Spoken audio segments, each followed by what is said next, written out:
is a real thing. If you take a look at this particular video, you will see something very, very clearly, and that is that nobody really cared about Prince Harry. And not only that, he also knew that nobody was caring for what he has to say.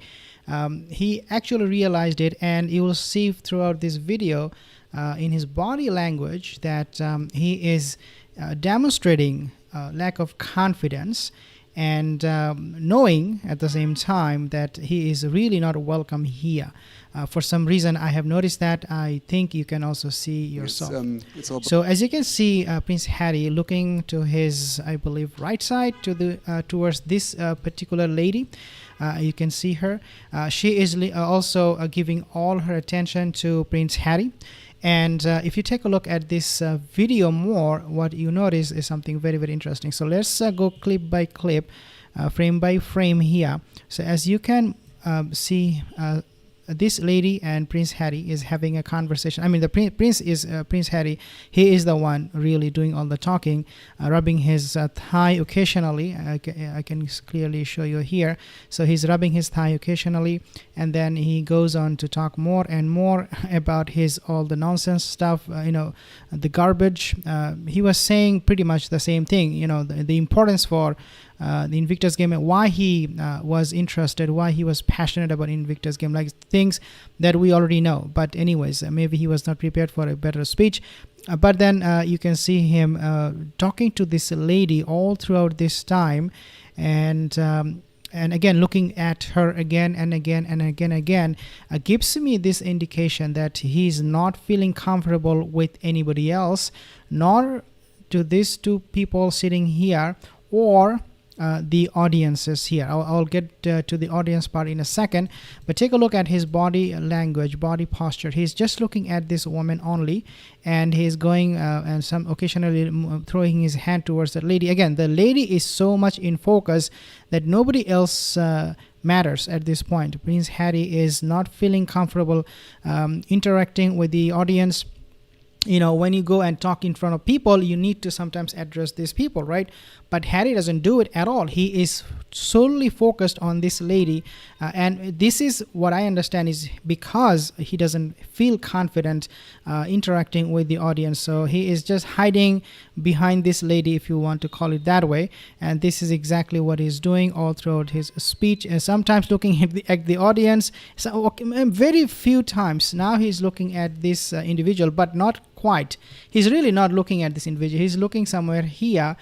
Maybe there are some people here standing, but he's actually not making any eye contact with these two individual or these other two people. And this is very, very rude, at least to me. When you are talking to just one person and one person all throughout this time, it is very, very rude that you're not giving me any attention, even though I'm sitting right there beside you.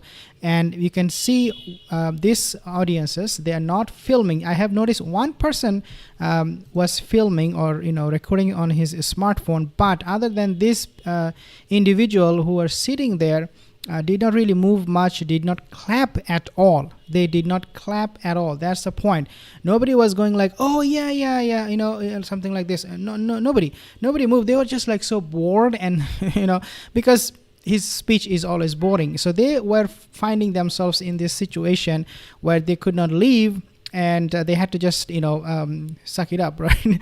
Because they were there. And this individual, you can see he's looking away from Harry because the speech gets so boring. He's moving his head towards his left side, looks like, and he is not interested. This individual, I think is a kid.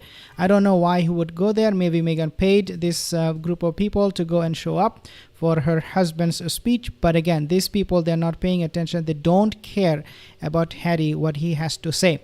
But that's not really the main point here. Obviously, people were bored. They were probably even booing. We do not know. I was not there. But I would not be surprised if people were booing Prince Harry, even this kind of talk when he was just, throwing out all this nonsense and garbage. But what I really want to hit home is this one. Well, if you notice something Harry is doing here, or not Harry. If you notice what is in front of him, okay, if you notice what is in front of him, you will see there are a whole bunch of empty chairs, guys. This whole table, like there is not a single individual sitting there. Why? Well, because it's empty. Nobody showed up. Nobody showed up, hardly some people. And the camera, I don't know why they're focusing on this empty seats, but I think there were so few people. And remember, these are the front rows, okay? People who went there, they were given this front row because nobody is there, so they might well. And this is why I think the kid ended up sitting at the very front of this row. But other than that, I mean, just by observing his body language, how nervous he is, I have a very good feeling how empty the seats were, and they were mostly empty because, as you can again see, there's hardly anybody sitting here, sitting there. This person, he's bored, he doesn't know what to do, he's just happened to be there. But I want to play the video clip here so you can have a better understanding. And also, when I said the other person, I also meant this individual, okay? He was looking, trying to look at Harry, but Harry was paying absolutely no attention to these two people, not at all. And this is why I said he's nervous. And this is exactly what he did with his other interview in Florida. When he was in Florida, he was talking to these two ladies, and one of the ladies got completely ignored by Harry, and he was touching his thigh over and over again, just like he did, maybe not as much in this short clip, but when he gets nervous or when he gives talk, he forgets about everybody else and touches his thigh. He does something very, very strange stuff, which doesn't exude from him any confidence. So I want to actually play the video here.